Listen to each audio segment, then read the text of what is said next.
My name is Maud. Once upon a time, this name carried weight. It was uttered at business meetings with respect and even caution, as if behind each sound there was the weight of decisions, money, and human destinies. Now it is heard only when the postman drops a newspaper into my rusty mailbox or when one of my grandchildren, without looking up from the phone, says indifferently, "Grandpa, don't bother me." My house is on the outskirts of town, next to a road that hasn't been repaired for a long time. The roof has sagged a little, the paint on the porch is peeling, but inside it is quiet. Too much quiet. I get up early, as I always did when there was still a business. Back then, dawn meant a new day of battle, new victories. Now dawn is just another proof that I'm still here, even though no one is waiting. The children live their own lives. My son has a company, my daughter works in the capital. They don't call. Only sometimes do messages appear, "Dad, sorry, there's no time." I don't ask when we'll see each other anymore. I don't want to hear excuses. My grandchildren have their own companies, their own photos on the internet. When they come, they sit silently at the table, clicking their fingers on the screens. I try to say something, but they shrug their shoulders as if I'm talking senile nonsense. They don't notice me in the store. I stand with a cane, waiting for the saleswoman to look, but she pretends that I'm not there. The young people in line look through me as if I'm a shadow, a ghost. In the hospital, the doctor listens to me with half an ear, quickly prescribes pills and turns away from the computer. I see impatience in her gestures, another old man taking up time. So day after day I learn to be silent. But silence doesn't mean that I'm empty inside. Something stirs inside me, a resentment, bitter as rust that corrodes metal. I often sit by the window and watch people hurrying about their business. They can't see me, and that makes me invisible. But invisibility is a dangerous thing. It either destroys you or turns you into something no one expected. Every evening I light an old lamp, put an empty notebook on the table. I don't write yet, I just run my finger over the rough pages. But I'm growing a desire to leave a mark, my voice, my thoughts, my bills. I'm beginning to feel that silence is only the first step. The next is memory. And memory is always followed by action. My house smells of dust and memories.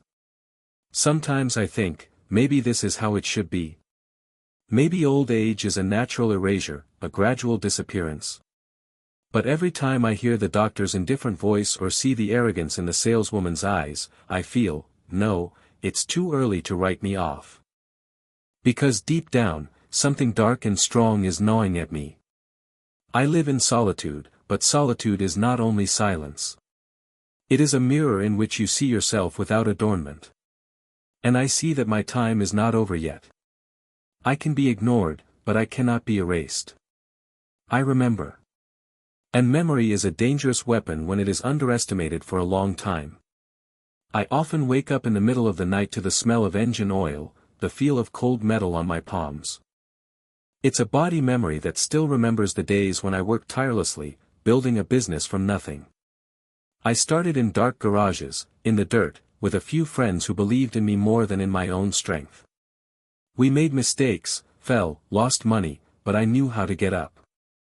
I learned to speak in a way that people believed in me. My word had weight. People knew, if Maud promised something, it became a reality. I saw my business grow. From a small warehouse to a huge company that fed dozens of families. I had enemies, there were betrayals, but I never allowed myself to lose heart. My life was like a constant war, and I was winning it. In those days, I often looked at my children and thought, they will live better than me. And they really live. But not thanks to my own efforts, thanks to my work, my blood, my health, which I left behind in these walls, on these roads, in these negotiations. My daughter has always loved beautiful things. I remember how, as a teenager, she was afraid to admit that she wanted expensive clothes. I bought her dresses in secret so that she would feel happy. My son, he was my pride. I taught him to hold his ground, to sign contracts, not to be afraid of risk. I dreamed that he would continue the business. And he continued, but as if I had never been there. He rarely mentions my name, and if he does, it is only as a starting point, not as a foundation. I have lost more in business than I could have imagined. I have lost friends because they were jealous. I have lost sleep because at night I counted debts, not sheep. I lost my health, constant pressure, ulcers, endless cigarettes. But I thought I had gained the main thing, respect. Respect of the market, respect of my family, respect of society. Now I look in the mirror and see an old man with faded eyes. The hands with which I once signed contracts and shook the hands of the powerful of this world tremble when I try to open a bottle of water. The people who once called me a partner have long forgotten that I exist. For them, I am a shadow of the past, and shadows do not call. And what hurts the most is that my own children look at me not as a source of strength, but as a burden. Their voices sound contemptuous when I ask for little things. They live in abundance, because I gave them my years, my youth. And now I sit in solitude and think, was all that hell worth it? Sometimes I take out old photo albums. There I am, young, straight, in an expensive suit, among partners, among contracts. There are the smiles of my children when I held their hands. And I don't understand, where has it all gone? Why is my house, once filled with laughter, now breathing the cold of indifference? The past is a trap. It warms, but at the same time it cuts the soul when you compare it with the present. And every time I remember, I feel something inside me shrink, turn black, turn to stone. I gave everything, and now I get only silence and emptiness. I was a wall for others, and I was thrown to the side. But I remember. And my memories are not only sadness. They are my hidden arsenal. Because if I could once build an empire from nothing, so now I can lift something different. Something that doesn't require arm strength, but requires mind strength. I endured for a long time. Really long. I thought, it's old age, it's normal that they don't hear me, that I'm pushed into the shadows. But one day I realized, they're not just busy. They're erasing me. The first blow is always the deepest. It was my son.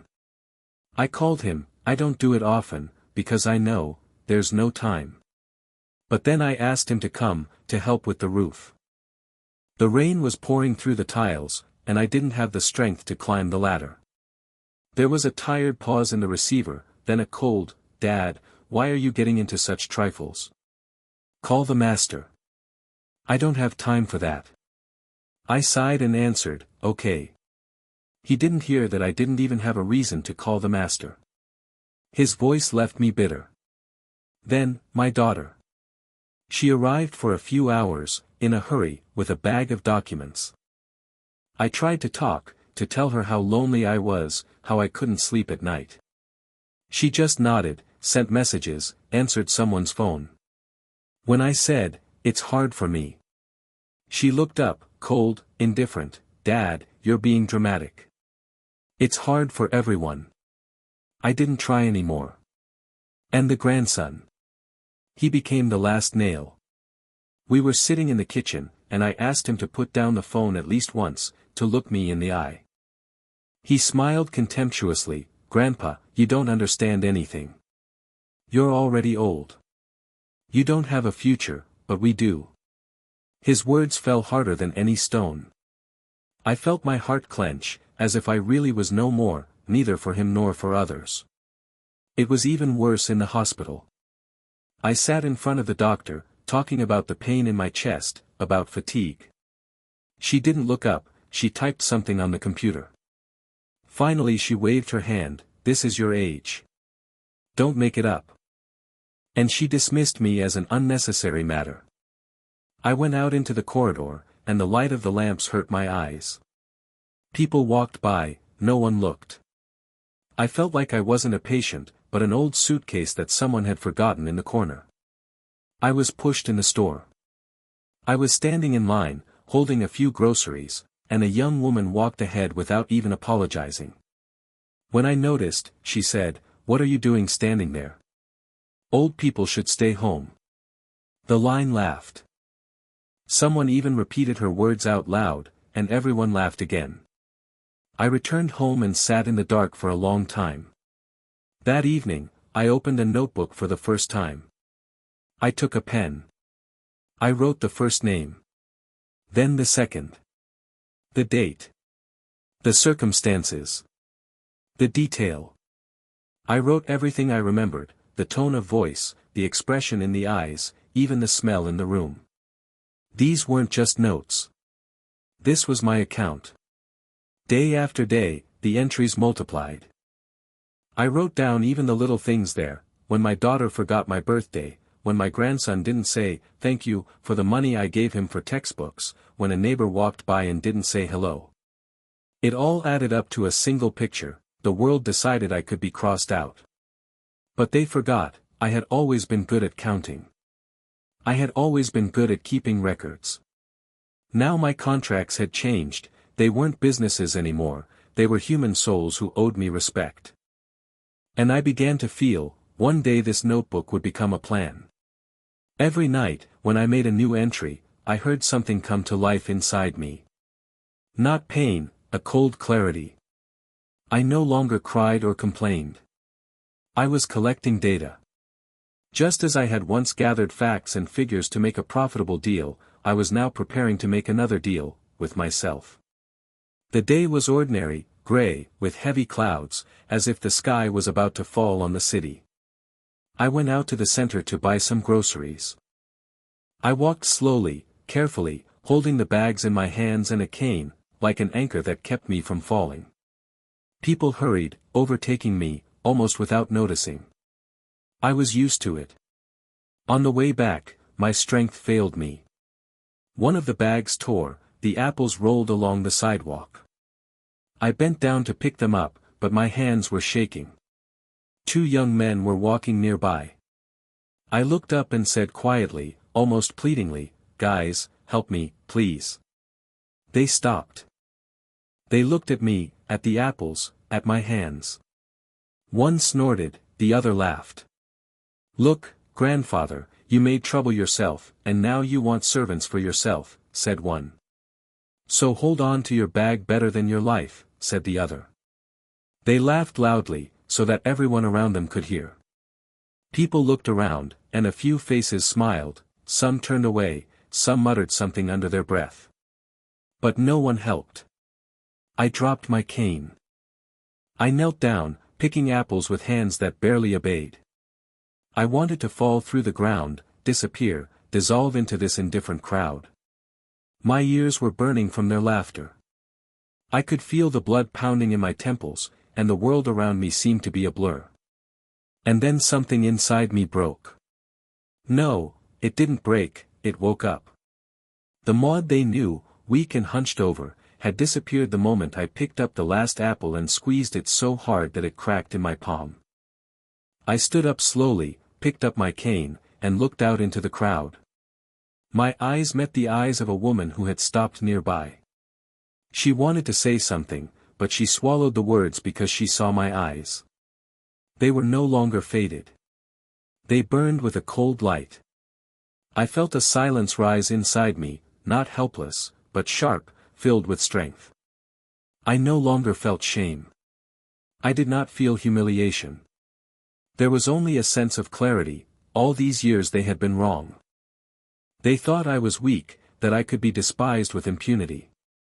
But they had forgotten who I was.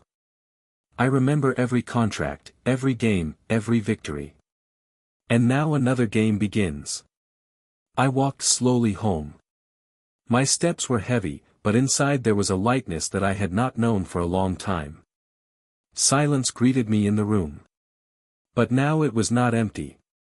It sounded like a drum, like the echo of a new promise. I sat down at the table, opened my notebook and looked at the names for a long time. Those who laughed today were the final push. I wrote them down on the list. Clear, even, cold-hearted. This wasn't just a notebook now. This was a plan. I wasn't going to hit anyone or scream. No. My life had taught me that the hardest blow was the one no one saw. I decided, my revenge would be silent, cold, deliberate. They wouldn't even know when it started.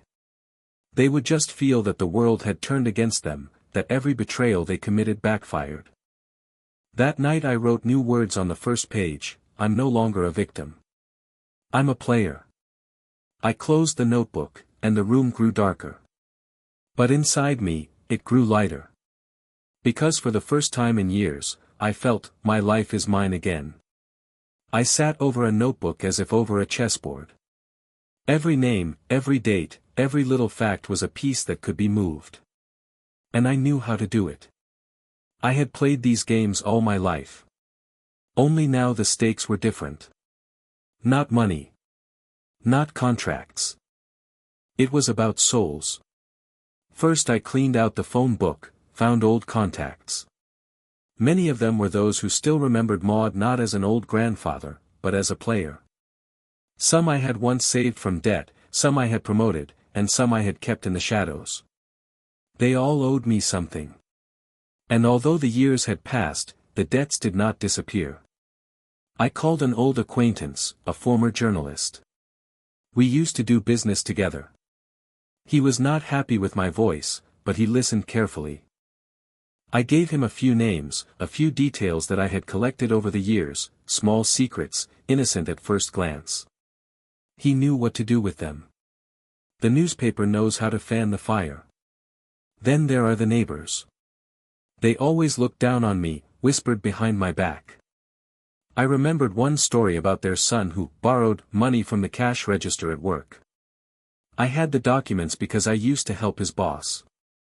All it took was a hint to the right person and everything fell into place. Now, when they see me, they don't laugh. They lower their eyes. And my daughter. She played the role of successful and impeccable for too long.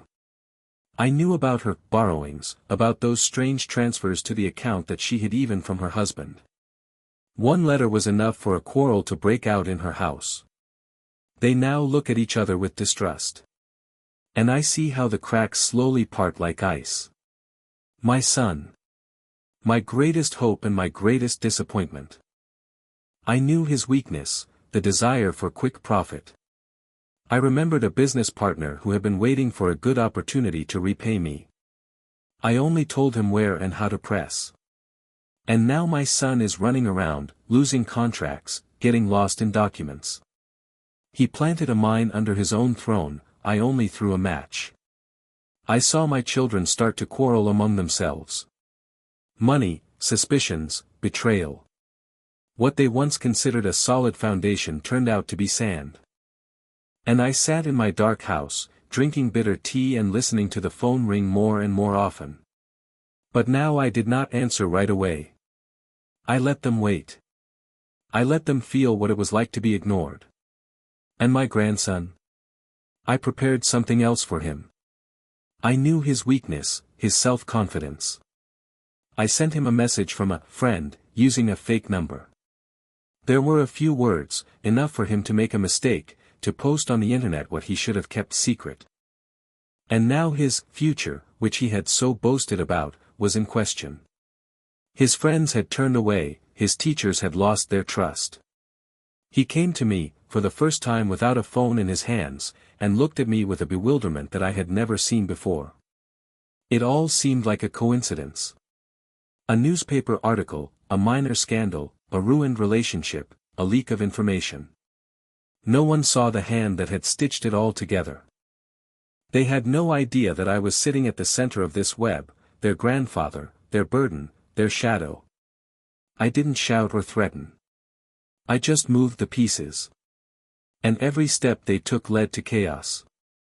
I felt alive again, I felt in control. I could no longer be ignored. They might not have loved me, but now they feared me. A new silence filled my home. It was the silence of victory, the silence of waiting. Because I knew the game was not over.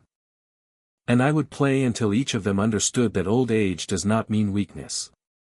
Old age is experience, and experience always wins. Weeks passed. In my house, where there had been only indifferent silence before, the phone now rang frequently. But these calls sounded different. There was no frivolity or haste behind them. There was confusion, anxiety, fear. My son called me for advice. For the first time in many years, he uttered the word "Dad" not as a formality, but as a request. His voice trembled, the company was bursting at the seams, and he did not know who to turn to. My daughter tried to hide her own scandal, but I saw, her eyes had lost their former confidence. She no longer told me, "You are being dramatic." She was silent and waited for me to say something or leave her alone in her own chaos. And my grandson. He no longer sat at the phone when he came. Now he looked at me. For the first time, his gaze was not contemptuous, but human, full of confusion and shame. I was silent, but inside I felt, for the first time he understood what words that cut the soul were. The neighbors no longer laughed, did not cast sidelong glances. They greeted each other first, almost bowed. In the store, the saleswoman cautiously asked if I could help with the packages. I saw in her eyes not sympathy but fear. She did not know what exactly had happened, but she had heard rumors. And that was enough. I sat in my chair by the window and watched the city go on living. People ran to work, children screamed in the yard, cars honked. The world did not change. I changed. I was no longer a shadow. I regained my right to exist. The right that they tried to take away from me. Did I feel better? No. Revenge does not heal. It only restores balance. But this balance is more important than any smile or "thank you." Because now I see, they are learning. For the first time in many years, my children are calling not just for the sake of calling. They are beginning to appreciate what they have lost. My grandchildren no longer despise my silence, now they listen to it. I was not looking for gratitude. I was not expecting applause. I do not need laurels or recognition. I only wanted one thing, that they would no longer dare to ignore me. And I achieved that. I opened my notebook. The pages were written in small handwriting, names, dates, stories. But today I wrote only one sentence. It became the last entry, the conclusion of my game, my testament. Old age is not a sentence. It is a court. And the judge in it is me. I put down my pen, closed the notebook, and felt that I could finally breathe a sigh of relief. Because now I knew, I had been seen. And they would never be able to forget again. Subscribe and like, and send the video to your friends.